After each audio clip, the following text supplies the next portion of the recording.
Should crossover fights be outlawed by the boxing authorities? Well, I say this because we've just learned that Ryan Garcia is signed to box against a kickboxer in Japan on December the 30th. Just let me get this guy's name correct. His name is Ruklaya Ampo. Now, what does that say about boxing?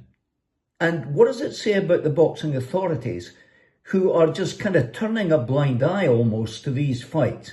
Now, just remember that Garcia is banned on a doping charge until April next year, and then he's going to reapply for his professional boxing license. My view is that the boxing authorities, whoever they are, and we know that these guys are faceless, sitting behind desks and signing contracts and allowing events to go ahead without any great scrutiny. My view is that the boxing authorities should say to Garcia and all other professional boxers, if you want to take part in these circus events, these freak shows, then you can forget about being a professional boxer. And I think that's the way to stop it, if they want to stop it. Now, of course, that's nothing new in boxing. We go back to 1976 when Muhammad Ali boxed a kickboxer in Japan. And that, like many of these other contests, was a bit of a farce. Just look at Conor McGregor against Floyd Mayweather. That was a farce. That was a waste of time. And we've seen Francis Ngannou in against Anthony Joshua, and he was blown to smithereens by Joshua. So what we're doing is we're kind of expecting combat fighters from other disciplines to come into the ring against professional champions against whom they have very little chance of winning.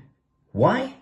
Because it's under boxing rules. So isn't that unfair to the opposition?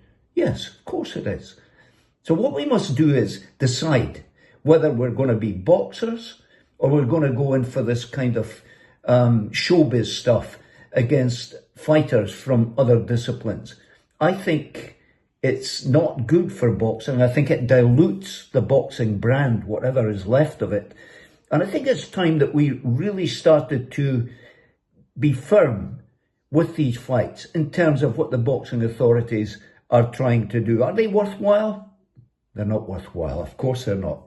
Are they freak shows? Well, we know they're freak shows. But again, it's good for business. It's good for money. And after all, what are all these guys in it for? The cash. Let me know what you think. And if you're liking this channel, please subscribe and share and like. I'd be very grateful if you did that.